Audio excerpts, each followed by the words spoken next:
오늘은 예수님을 만난 사람들 14번째 시간 무명의 제자들이라는 제목으로 여러분들과 함께 말씀을 나누겠습니다.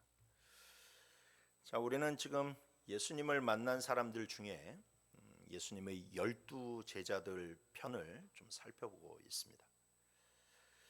이전에도 한 두어 차례 말씀을 드렸지만 예수님의 12 제자는 4명씩 세 그룹으로 나뉘어 있었어요.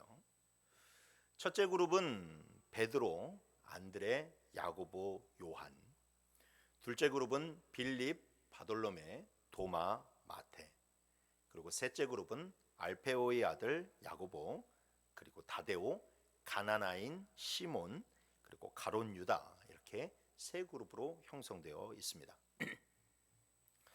어떤 분들은 이 세 그룹이 좀 높은 사람부터 낮은 그런 직급의 그런 제자들, 즉 서열상의 정리라고 이야기를 하시는 분들도 있고, 또 아주 유명한 제자들과 그리고 덜 유명한 제자들로 그렇게 정리하시는 분들이 계신데, 제가 여러분들한테 말씀드렸다시피 저 그룹이 저렇게 세 개로 나누어진 것은 그런 의미에서 나눠진 것이 아니라 서로 사역을 하는데 그 다른 사역의 차이에서 오는 구분이라고 말씀을 드렸습니다. 그래서 첫째 그룹에 속하는 사람들은 예배와 신방을 전담으로 맡아서 하는 사람들이에요. 그러다 보니까 성경에서 좀 자주 등장할 수밖에 없게 되는 거죠. 둘째 그룹은 무슨 행사를 하거나 아니면 어떤 실무 사역을 하는 것, 그리고 사람들이 식사를 준비하는 것, 이런 일들을 실무 사역들을 하게 되고, 그리고 셋째 그룹은 재정을 관리하거나 아니면 또 구제 사역을 펼쳐야 되는 일들을 감당하는 사람들이 바로 저 셋째 그룹에 속한 사람들입니다. 근데 우리가 저 세 그룹을 보게 되면서 우리가 이제 지금 첫째 그룹과 둘째 그룹까지는 다 살펴보지 않았습니까? 근데 첫째 그룹과 둘째 그룹의 제자들에 대해서는 우리가 잘 알고 있어요. 그러니까는 잘 알다기보다도 우리가 그 이름을 익히 들어서 잘 알고 있다라는 것이죠. 그런데 셋째 그룹은요, 가롯 유다를 제외하고는 사실상 잘 알지를 못합니다. 어제 제가 저녁에 박태우 목사님을 만났는데 이제 박 목사님이 어떻게 설교 다 쓰셨어요? 라고 물어보길래 아니, 다데오가 누군지 모르겠어. 그러면서 제가 설교를 준비하는 동안 다데오 때문에 막 이렇게 끙끙거리면서 이렇게 설교가 한 3-4시간 동안 이렇게 막혀 있어가지고 고생을 했는데, 그처럼 목사에게도 익숙하지 않을 정도로 저 셋째 그룹에 있는 저 세 사람들, 저 사람들은 좀 우리에게 많이 알려져 있질 않습니다. 저도 예전에 신학대학원에 들어가기 위해서 저 사람들의 이름을 달달 외운 적은 있었지만 그 이후로는 별 관심을 두지 않았어요. 왜일까요? 성경에 잘 등장하지 않기 때문에 그렇습니다. 한마디로 해서 성경에서 거의 언급이 없다시피 한 사람이기 때문에 그래요. 근데 이게 여러분 좀 딜레마죠. 예수님이 12 제자인데 사람들에게 별로 알려진 게 없다라는 게 딜레마입니다. 여러분, 12 제자는 예수님을 따라다니는 수많은 사람들 가운데서 선발된 12명이에요. 12명. 얼마나 여러분 영광스러운 그런 자리입니까? 그들을 가리켜서 우리는 사도라고 이야기합니다. 사도. 그냥 단순하게 제자라고 이야기하는 것이 아니라 사도라고 얘기해요. 사도는 딱 이 12사람, 그러니까 나중에 이 사도 바울을 포함해서 딱 그 사람만 사도라는 칭함을 받았지, 그 이외에는 그 어떤 누구도 사도라 이야기할 수가 없어요. 혹시 여러분들 가운데 누가 내가 사도의 직분을 받았다, 내가 사도다 라고 그렇게 말하는 사람이 있으면 그 사람은 무엇이다? 이단이다. 그렇죠. 그만큼 사도는 정말로 엄청난 그런 영광을 가지고 있는 자리입니다.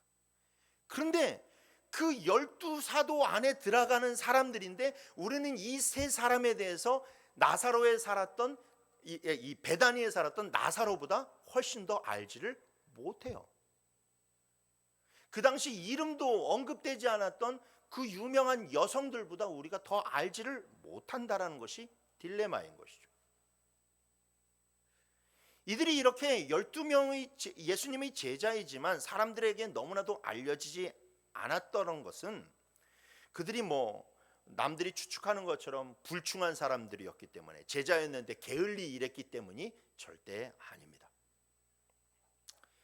사실 예수님의 제자로 초청을 받은 사람들은 많이 있었어요.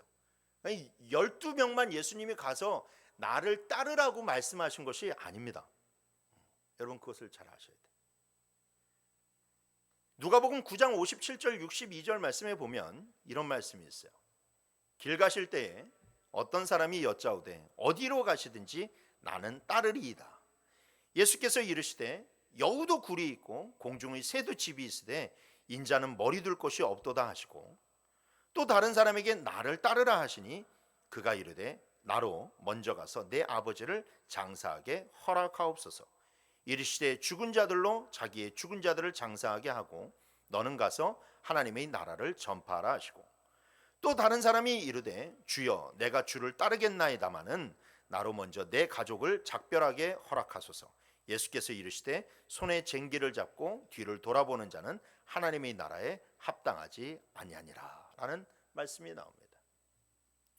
자, 본문에 보는 것처럼 많은 사람들이 예수님의 제자가 되기를 원했고, 또 이 사람들 이외에 예수님으로부터 나를 따르라고 하는 초청을 받은 사람들이 있었습니다. 그런데 어떤 사람들은 예수님을 따라가려고 하다가 예수님이 가난하다는 소리를 들으니까 예수님을 따라가기를 멈췄어요. 그리고 어떤 사람은 부친을 장사해야 된다라고 하면서 제자가 되기를 거절했고, 어떤 사람들은 자기 가족 때문에 나는 예수님의 제자가 될 수 없다라고 거부했습니다. 때문에 이 예수님의 12제자라고 하는 이 12명의 공통된 특성은 무엇이냐? 바로 모든 것을 버려두고 예수님을 따른 사람들이라는 거예요. 우리가 베드로가 예수님을 부르심을 받았을 때 자기의 그물을 버리고 배를 버리고 예수님을 따라 나섰다라고 하는 그 말씀을 보았지만, 그냥 베드로나 아니면 야고보, 요한만 그런 것이 아니라 예수님의 12제자라면 모든 사람들이 다 자기의 그런 중요한 것들을 내려놓고 예수님을 따라간 사람들이라는 거예요. 그래서 예수님께서 특별히 그 점을 높이 사시는 겁니다. 높이 사신다. 그리고 12제자의 특성은 또 무엇이냐? 예수님께서 원하셨던 사람들이다. 오늘 본문 13절 15절 말씀에 보니까 또 산에 오르사 자기가 원하는 자들을 부르시니 나온지라. 이에 12를 세우셨으니 이는 자기와 함께 있게 하시고 또 보내사 전도도 하며 귀신을 내쫓는 권능도 가지게 하려 하심이라라 라고 얘기합니다. 예수님은 이들을 원하셨어요. 그래서 그들로 하여금 하나님의 놀라운 사역들을 행하기를 원하셨다라는 것이죠. 그래서 정리해 보자면 예수님의 12제자는 예수님께서 원하셨고, 그리고 그 부르심에 뒤를 돌아보지 않고 자기 그런 모든 형편을 돌아보지 않고 오로지 그 부르심에 응답한 사람이라고 할 수 있다라는 것이죠. 때문에 이 알려지지 않은 세 제자들도 기본적으로는 예수님께서 원하셨던 사람들이고 그 예수님의 부르심에 적극적으로 응답한 사람들입니다. 또한 성경에는 나와 있지 않지만 여러 전승들을 살펴보게 되면 이들 또한 오순절 성령 강림 때 큰 은혜를 받아서 그 은혜를 힘입어 세계 각지로 나가서 복음을 전하고 교회를 세우고 순교를 했다라는 사실들을 우리가 살펴볼 수가 있어요. 그래서 예수님이 이들에게 이렇게 말씀하셨습니다. 마태복음 19장 28절 말씀에 예수께서 이르시되 내가 진실로 너희에게 이르노니 세상이 새롭게 되어 인자가 자기 영광의 보좌에 앉을 때에 나를 따르는 너희도 12보좌에 앉아 이스라엘 12지파를 심판하리라 라고 하는 놀라운 진짜 큰 특권과 축복을 허락해 주는 것을 볼 수가 있어요. 여러분, 우리는 이것을 통해서 무엇을 알 수 있느냐? 그러니까 이 세 제자가 알려지지는 않았어요. 우리들에게 이름만 알려졌지 그 사람들이 무엇을 했는지 어떤 업적을 세웠는지 유명하지는 않고 무명한 사람들이지만, 그러나 그들이 하나님으로부터 이렇게 놀라운 12보좌의 그런 축복을 받았다라는 것은 하나님께 상급을 받는 것이, 하나님께 인정을 받고 상급을 받는 것이 이 땅에서 우리가 유명하냐 아니면 우리가 무명하냐에 따라서 나뉘는 것이 아니라는 겁니다. 그렇게 주어지는 것이 아니라는 거예요. 내가 이 땅에서 정말로 유명한 사람이 되어서, 왜 우리가 TV를 보면 유명한 크리스찬들 있잖아요. 성공한 크리스찬들 있잖아요. 그래서 그런 사람들처럼 유명해져서 많은 사람들에게 뭐 이렇게 예수 믿는, 예수에 대해서 증거하고 하나님께 영광을 돌려, 그래서 그런 사람들은 하늘에서 정말로 금으로 번쩍번쩍거리는 그런 보좌를 받고, 아니면 이 땅 가운데서 정말로 평범한 그리스도인, 뭐 별로 사람들에게 유명하지도 않고 무명한 자로 살아가는 사람은 하늘나라에서 뭐 목욕탕 의자에 앉아 있는 그런 것은 아니라는 거예요.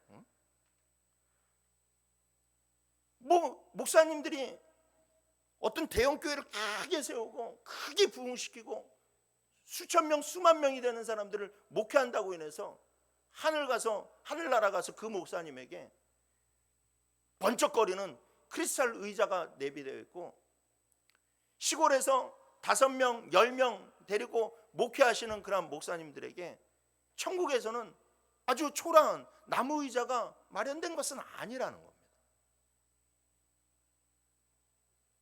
제가 요즘 자주 듣는 찬양 중에 충만이라는 찬양이 있는데, 그 찬양을 보면 이런 가사가 나와요. 무명이어도 공허하지 않은 것은 예수 안에 난 만족함이라. 난 예수로 충만하네. 그렇습니다, 여러분. 우리가 중요한 것은요, 세상에서 내가 예수 믿는 사람으로서 유명하냐 무명하냐가 중요한 것이 아니라는 것이죠. 하나님께서 귀하게 보시고 하나님께서 인정하시는 믿음은, 내가 세상 사람들 앞에서는 무명할지 몰라도 내 안에 예수로 충만했을 때, 그리고 그 예수의 충만함으로 말미암아 주님의 부르심에 달려갔을 때에, 그것이 바로 하나님께서 인정하시고 하나님께서 복되다 칭찬하는 믿음인 줄 믿으시길 바랍니다. 이제 우리는 이 무명한 예수님의 세 제자에 대해서 한번 그들의 신앙의 특징들을 살펴보고, 우리도 예수로 충만한 사람이 되어 주님께 인정받는 자들이 되기를 주님의 이름으로 축원합니다. 첫 번째로 살펴볼 인물은 알페오의 아들 야고보입니다. 예수님의 12사도들 가운데 이 동명이인이 굉장히 많이 있습니다. 그 가운데서 이 야고보라고 이름도 2명이나 있었죠. 한 명은 세베데의 아들 야고보였고, 다른 한 사람은 알페오의 아들 야고보였습니다. 성경은 이 두 사람을 구분하기 위해서 거기에 그들의 아버지의 이름을 적어 놓았어요. 그런데 여러분, 마가복음 2장 14절에 보게 되면 세리 마태에 대해서 이야기할 때 알페오의 아들 레위라고 이야기를 합니다. 그러니까 또 이것을 보면서 어떤 분들은 그래, 그러면 마태와 야고보가 서로 형제구나라고 그렇게 착각하기 쉬운데, 그거는 또 아버지가 동명이인이야. 아버지가 서로 알페오라고 하는 이름을 가지고 있는데 아버지는 서로 다른 사람이라는 것이죠. 그래서 이 성경에서는 동명이인이 참 많이 나오기 때문에 우리가 이런 것들을 잘 구분할 수 있어야만 됩니다. 유대인들은 우리처럼 이름과 성으로 뭐 원, 솜니 이런 식으로 이렇게 구분되어 있는 것이 아니라 이름만 있었어요. 이름만. 그래서 이름만 있다 보니까 뭐 이름이 없던 사람들도 고대 시대 때는 많았고, 그래서 이름만 있다 보니까는 그 동명이인들이 많이 있었고, 그 이름을 구분하기 위해서 흔히들 아버지의 이름을 사용했죠. 사실상 우리도 동명이인들은 많은데 아버지로부터 물려받은 성이 다른 것 아니겠습니까? 그래서 이들은 이렇게 야고보는 2명이었지만 서로 다른 사람이었는데, 근데 이렇게 아버지의 이름만 가지고 이들을 구분한 것이 아니라 성경에서는 다르게 또 구분을 하고 있습니다. 마가복음 15장 40절 말씀해 보니 멀리서 바라보는 여자들도 있었는데 그 중에 막달라 마리아와 또 작은 야고보와 요새의 어머니 마리아와 또 살로메가 있었다라고 기록되어 있죠. 여기에 작은 야고보가 나옵니다. 그래서 제자들의 무리 안에서는 서로들 세베데의 아들 야고보는 큰 야고보라고 불렀고, 그리고 알페오의 아들 야고보는 작은 야고보라고 불렀어요. 자, 그러면 왜 이 알페오의 아들 야고보를 가리켜서 작은 야고보라고 불렀을까요? 그렇죠? 예, 맞습니다. 일단은 그의 키가 작았기 때문입니다. 헬라어 성경을 보게 되면 여기에 이 작다라고 하는 말에 마이크로스라고 하는 이 이름이 적게 됩니다. 거기에서 이제 영어가 나와서 마이크로라고 하는 말이 나오게 되는 거예요. 굉장히 작다라는 말이죠. 그러니까 이 야고보, 작은 야고보는 이 키가 굉장히 작았습니다. 그리고 그 다음으로는 이 작은 야고보를 작다라고 부른 것은 그의 나이 때문입니다. 알페오의 아들 야고보가 세베데의 아들 야고보보다 나이가 많았다면 사람들은 결코 그를 가리켜 작은 야고보라고 부를 수가 없었을 거예요. 오히려 혼동을 가져오기 때문이죠. 그리고 마지막으로 세 번째 이유는 잘 아시다시피 여러분, 세베데의 아들 야고보의 별명이 무엇입니까? 우레의 아들이에요. 우레의 아들.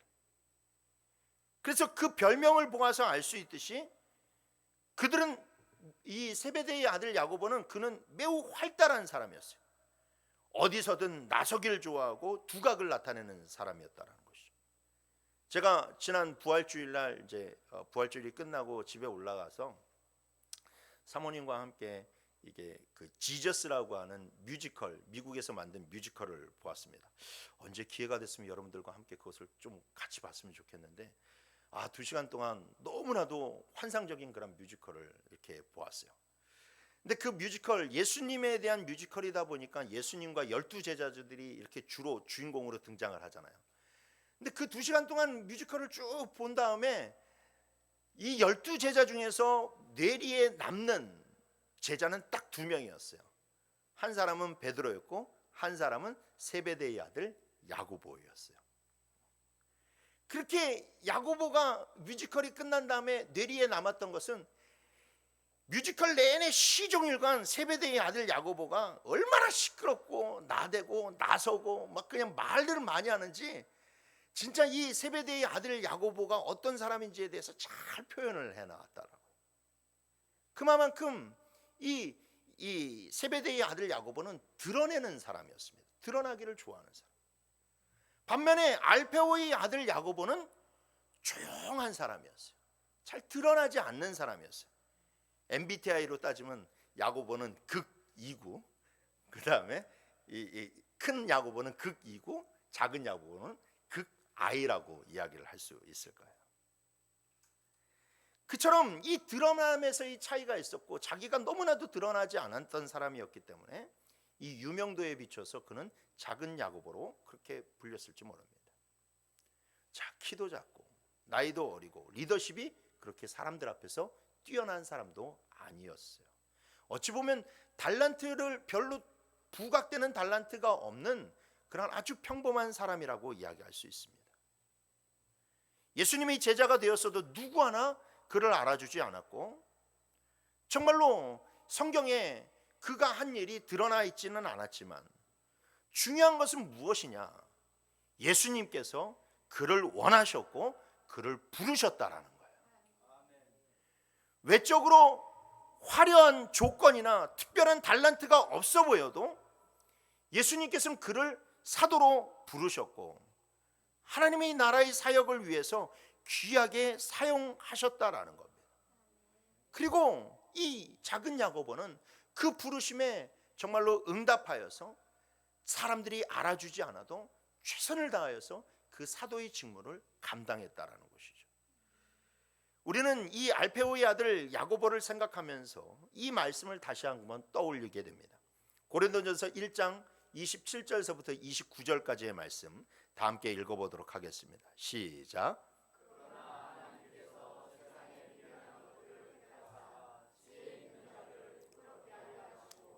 세상의 약한 것들을 택하사 강한 것들을 부끄럽게 하려 하시며 하나님께서 세상의 천한 것들과 멸시받는 것들과 없는 것들을 택하사 있는 것들을 패하려 하시나니 이는 아무 육체도 하나님 앞에서 자랑하지 못하게 하려 하심이라. 아멘. 그렇습니다. 여러분, 예수님은 반드시 큰 인물만 그리고 달란트가 많은 사람만 사용하시지 않습니다. 예수님은 우리처럼 평범한 사람들을 택하셔도 얼마든지 놀랍고 위대한 역사를 이루어 나가시는 분인 줄 믿으시길 바랍니다.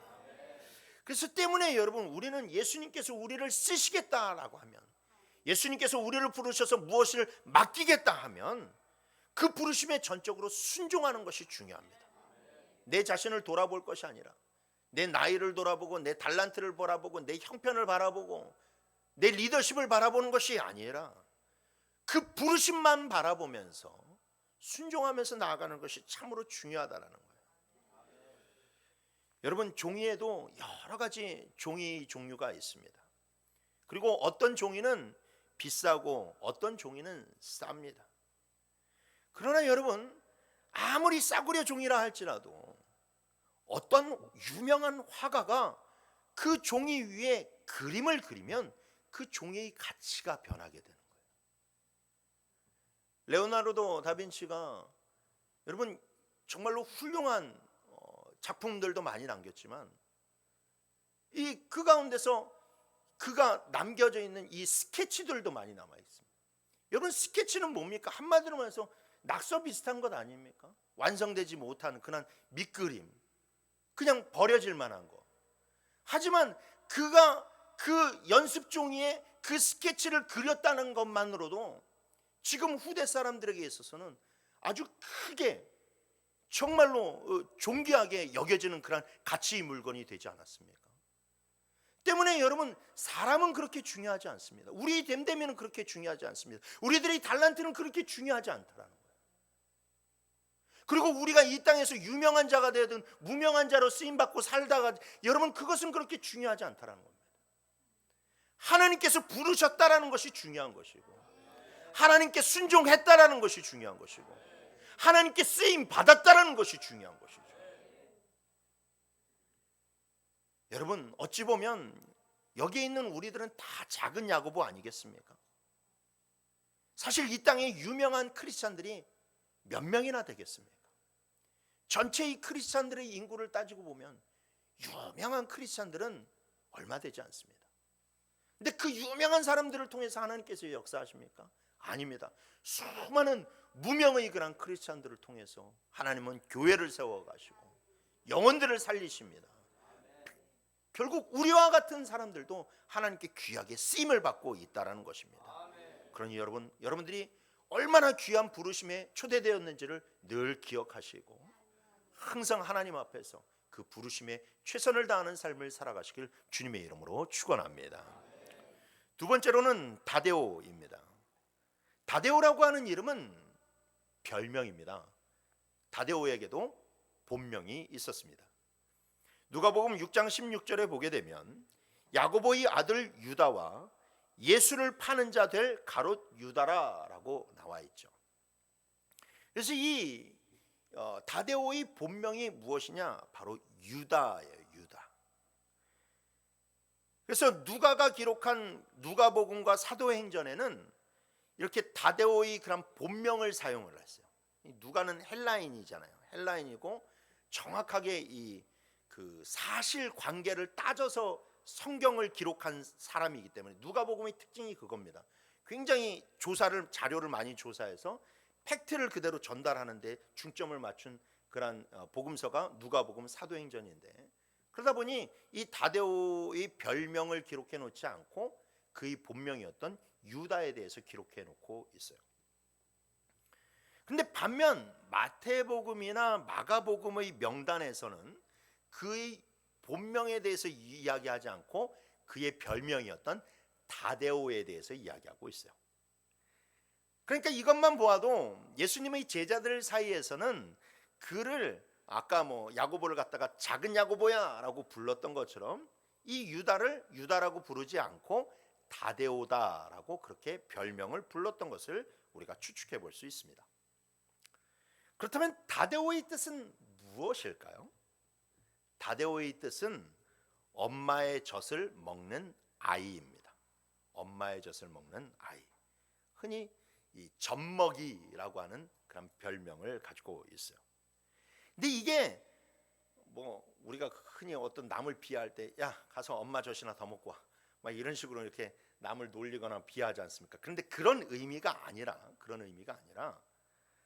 그 사람을 되게 사랑스럽게 여기고 그리고 귀엽게 생각하는 그런 별명이에요.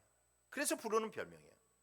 그래서 굳이 우리말로 조금 의역을 해서 해석을 하자면 막둥이 이런 의미를 가지고 있습니다. 막둥이.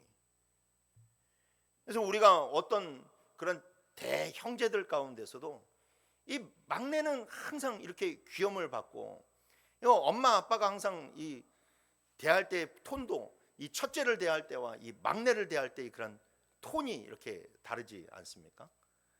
우리 백유정 집사님은 이렇게 막내시죠.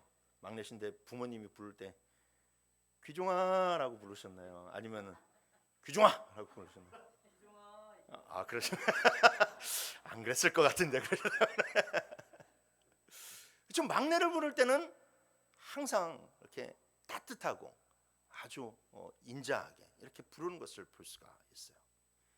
그러니까 이 별명을 만약에 예수님께서 베드로에게 별명을 지어주셨던 것처럼 이 다데오라고 하는 사람의 다데오라는 별명을 예수님께서 그에게 지어주신 별명이라면 그만큼 예수님이 이 사람을 얼마나 사랑하고 얼마나 아끼셨는지를 우리가 추측해 볼 수 있다라는 거예요. 그리고 거기에서 또 하나 알 수 있는 게 이 사람이 어린 사람이라는 것이죠. 여러분 예수님의 12제자가 다 막 30대 건장한 남자라고 생각해서는 안 됩니다. 다 출신도 다르고 연령도 달라요. 그 가운데서 이 다데오라고 하는 사람은 가장 어린 사람. 그래서 굉장히 다른 사람들보다 다른 제자들보다 나이 차이가 많이 났기 때문에 예수님도 막둥아 그 다음에 다른 제자들도 어이 막내라고 불렀던 사람이 바로 이 다데오라는 사람입니다. 그런 어린 다데오는 요한복음 14장에서 한 번 그 이름이 등장을 하게 됩니다. 요한복음 14장을 보게 되면 예수님께서 자신이 곧 있으면 이 세상을 떠나실 것과 그리고 제자들에게 성령을 보내주셔서 제자들과 계속해서 함께 해주실 것, 즉 제자들과 함께 해주실 것에 대해서 말씀해 주셨어요. 그래서 그 제자들에게 큰 사명을 주시고 너희들이 그 사명을 가지고 세상을 바꾸어 나갈 것이라고 그렇게 말씀을 하셨습니다. 요한복음 14장 18절 20절 말씀에 내가 너희를 고아와 같이 버려두지 아니하고 너희에게로 오리라. 조금 있으면 세상은 다시 나를 보지 못할 것이로되 너희는 나를 보리니 이는 내가 살아있고 너희도 살아있겠음이라. 그날에는 내가 아버지 안에 너희가 내 안에 내가 너희 안에 있는 것을 너희가 알리라 라고 말씀을 하셨어요.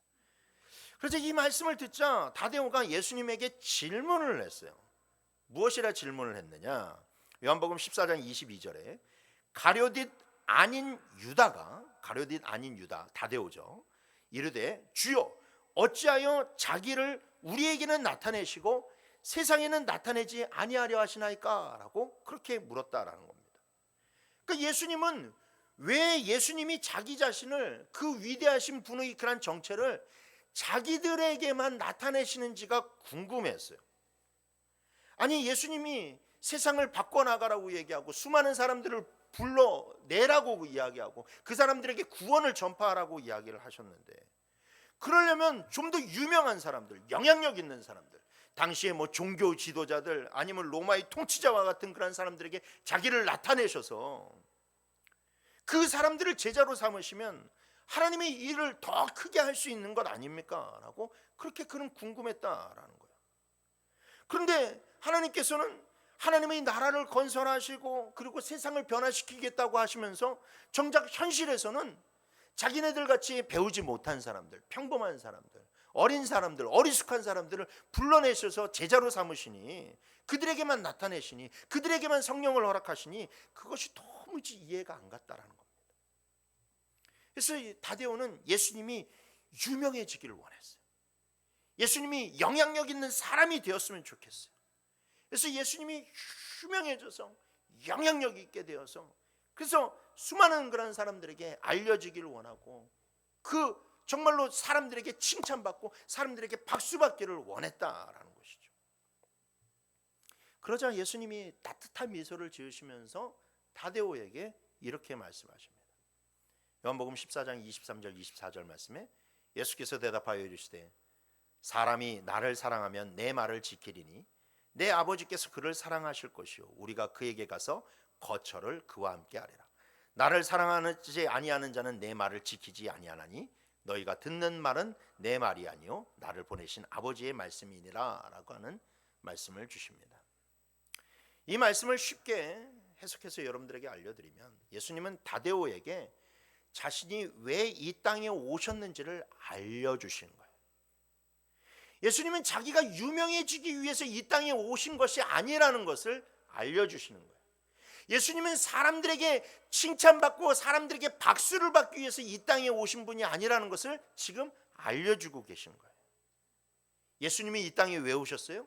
사람들에게 구원을 베풀어 주시고, 그리고 사람들이 그 말씀을 통해서 하나님을 알아서 하나님과 함께 살아가는 그 기쁨을 누리도록 하기 위해서 예수님이 이 땅에 오셨다라는 것이죠.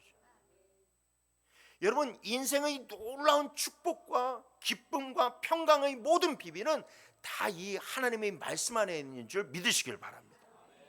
그래요, 여러분, 우리가 인생에서 누릴 수 있는 모든 축복과 평강과 그 기쁨은요, 이 말씀 안에 다 들어가 있어요. 왜 그런 줄 아십니까? 하나님만이 우리 인생의 참된 축복과 기쁨을 아시기 때문에 그래요. 하나님께서 말씀으로 이 땅을 지으셨기 때문에.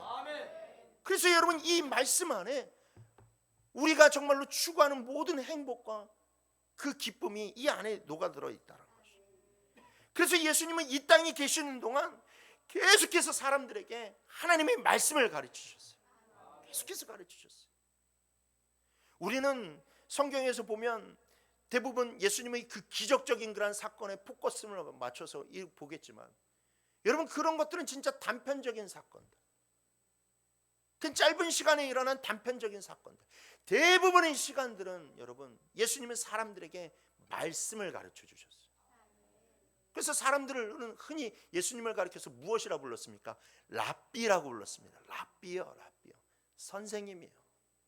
계속해서 말씀을 가르쳐 주셨기 때문에.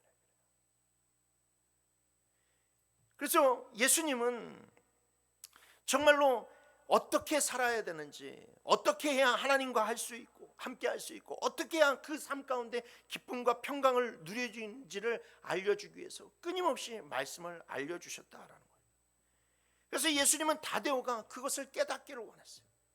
예수님이 이 땅에 오신 것이 유명해지기 위해서 온 것이 아니라 하나님의 말씀을 가르치고 하나님의 말씀대로 살기 위해서 오셨던 것처럼, 다데오 자신도 예수님의 제자가 되어서 유명해지기를 원하는 것이, 유명해지기를 꿈꾸는 것이 아니라 하나님의 말씀을 가르치고, 그리고 하나님의 말씀을 잘 알고 그 하나님의 말씀대로 살아가는 것을 중요시 여기기를 간절히 바라셨다라는 거예요. 그렇습니다, 여러분. 예수님은 우리의 삶이 하나님 말씀 안에 있기를 원하십니다. 그런데 여러분, 우리의 인생이요, 자칫 잘못하면 인생의 방향성을 잃기가 참 쉬워요. 나름대로 행복해지겠다고, 나름대로 기쁨을 누리겠다라고 계획을 세우고 앞으로 나아가게 되는데, 그런데 그러다 보면 우리의 인생이 어느덧 목표가 사람들 앞에서 자기를 드러내고, 사람들 앞에서 유명해지고, 사람들 앞에서 영향력 있는 사람이 되는 것이 우리의 인생의 목표가 되기가 참으로 쉽다라는 겁니다. 그래서 자칫 신앙생활을 하는 것도 내 세상의 성공에 초점이 맞춰져 있어서 그것 세상의 성공 때문에 기도하고, 내가 유명해지는 것 때문에 기도하고, 내가 성공하기 위해서 헌신하기 위한 신앙생활의 초점이 잘못된 방향으로 흘러갈 수 있다는 거예요. 목회자도 마찬가지예요. 목회자도 목회의 방향성이 잘못 흐려지게 되면요, 여러분, 엉뚱한 데다 힘을 내다 쏟습니다. 주님께서 맡겨주신 그러한 양들을 잘 가르치고 말씀으로 양육하고 그들에게 참된 행복이 무엇인지, 하나님의 사랑이 무엇인지를 알려주어야만 되는데, 목회자도요, 여러분, 표대를 일으키면 자기가 성공하고 싶고 자기가 유명해지고 싶고 자기가 남에게 영향력이 되고 싶은 사람이 되고 싶어서, 그래서 교회 부흥시키려고 그러고, 그래서 성도들을 올바른 길로 양육하지 못하는, 성도들에게 꼴을 먹이지 못하는 그런 일들을 해나갈 수가 있다는 거예요. 그래서 여러분, 우리는 이 방향성, 삶의 방향성, 사역의 방향성을 잘 세워야만 됩니다. 여러분, 우리는 유명해지기 위해서 예수를 믿는 것이 아니에요. 우리는 성공하기 위해서 예수를 믿는 것이 아닙니다. 우리는 하나님과 함께하는 기쁨을 누리기 위해서 예수를 믿는 거예요. 그래서 예수를 믿을 때 여러분, 가장 중요한 것은 내가 세상 사람들 앞에서 유명하지 못해도, 내가 세상의 그런 유명한 사람들처럼 많이 그렇게 특출나게 성공하지 못해도 내 안에 기쁨이 있는 것이 중요한 거예요. 여러분, 우리가 교회를 세운 것은 우리 교회가 막 커져서 막 TV에 나오고 막 사람들에게 막 그냥 이 선전하기 위한 그러기 위해서 교회 세운 것이 아니잖아요. 예수 공동체 세워서 예수 안에서 한 형제 자매가 되어서 예배하는 기쁨이 있고 찬양하는 기쁨이 있고, 아직 예수를 알지 못하는 그런 자들에게 그 기쁨을 전해주기 위해서 우리가 교회 세운 것 아닙니까? 여러분, 저희 목회의 방침은 그겁니다. 우리가 예수 믿으면서 행복한 거, 예수 믿으면서 가정이 행복한 거, 예배의 기쁨이 있는 것이, 여러분, 그게 저희 목회의 방침이에요. 그래서 지금 우리가 성가대를 하지 않는 이유도 그런 이유 때문입니다. 얼마 되지 않는 그런 사람들 가운데서 성가대를 세우고 그렇게 하게 되면, 그 전에 어땠습니까? 막 성가대 때문에 와가지고 그 연습하고 예배 부짝 드리고, 그 다음에 예배 끝나자마자 막 그 중간에 막 밥 짓는다고 다 나가고, 그 다음에 뭐 밥 먹고 후다닥 먹고 또 올라가지고 예배 드리고, 또 2부 예배 드리다가 꾸벅꾸벅 졸고,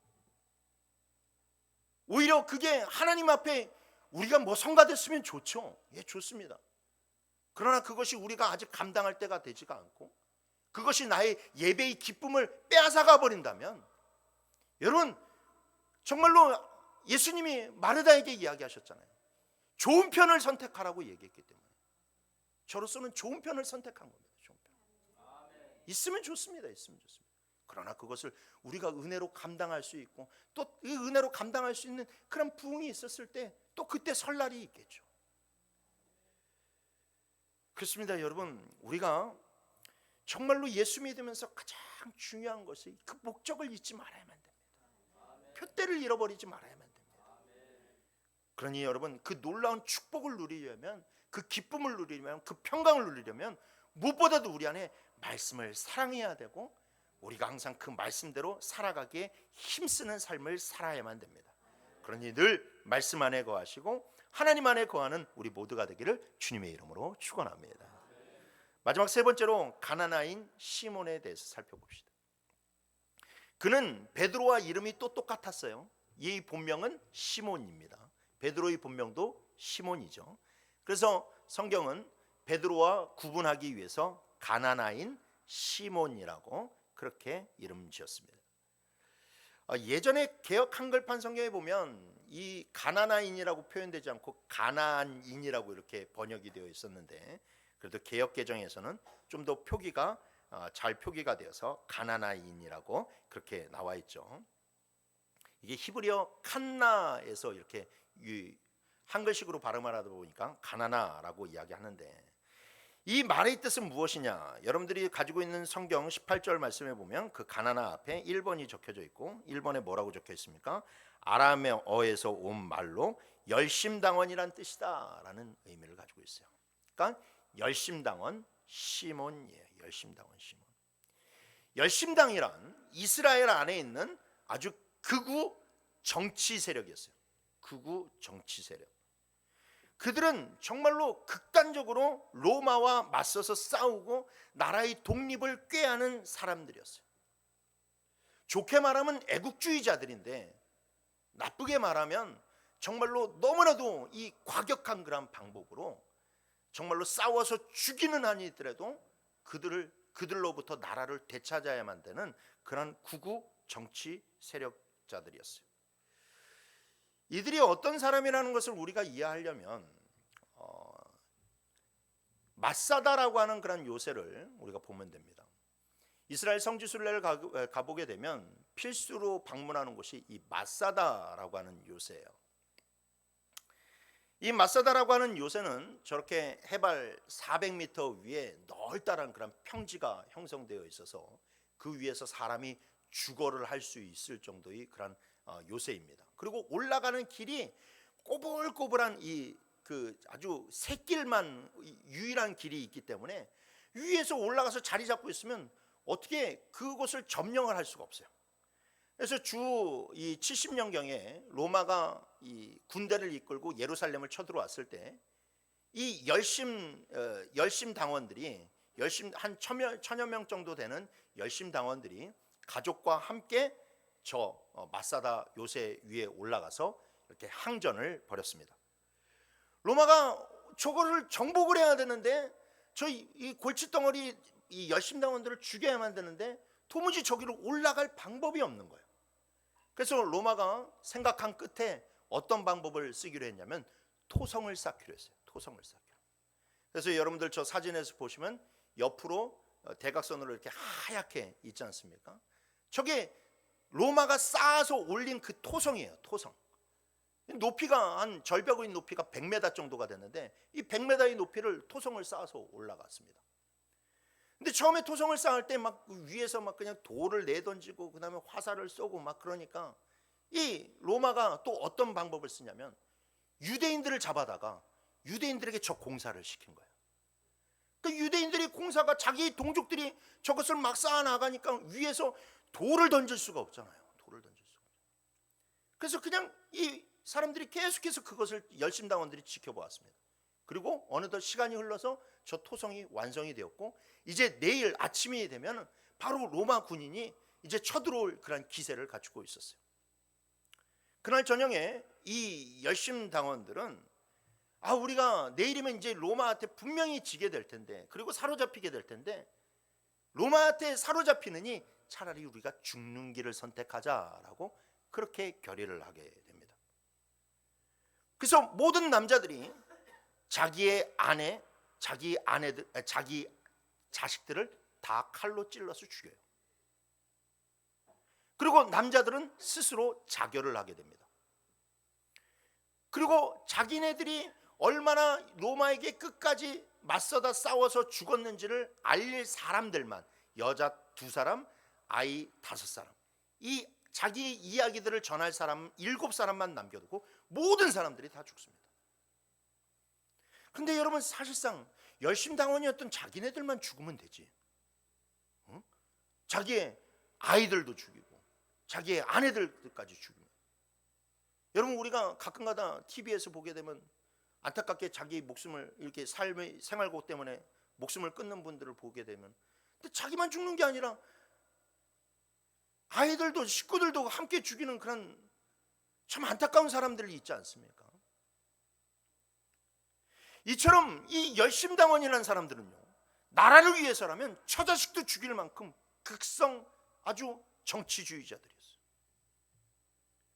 그래서 그들은 종교인들도 당연히 나라의 정치적인 문제에 적극적으로 대처해야 된다라고 맨날 협박했어요. 그리고 그들은 로마에게 세금을 내는 것도 거부했습니다. 마태복음 27장 17절에 보면 바리새인들이 헤롯 당원들과 짜고 와서 예수님에게 질문을 던집니다. 예수님, 로마에게 가이사에게 세금을 바치는 것이 옳습니까? 그럽니까? 만약에 거기에서 예수님이 가이사에게 세금을 내지 마라라고 하면 그들은 로마 당국에다가 신고를 하겠죠. 근데 만약에 가이사에게 세금을 내라라고 하면 어떻게 되겠습니까? 그 순간 예수님은 열심당원들에게 표적이 되는 거예요. 물불을 가리지 않는 열심당원들에게 표적이 되는 거예요. 굉장히 곤란한 그런 이 질문을 던졌던 것을 우리가 잘 알고 있습니다. 그런데 그 열심당원이었던 시몬이 예수님을 따라 나섰어요. 물론 그 사람이 처음에 예수님을 따라 나섰을 때는 열심당원의 그런 색깔을 버리지는 않았어요. 막 회심해가지고 난 이제 열심당원이 이제 아니고 예수님 따라가겠습니다. 그것이 아니었을 겁니다. 그는 분명히 예수님의 능력을 보았어요. 예수님의 권능을 보았어요. 그리고 예수님에게 기대를 한 거죠.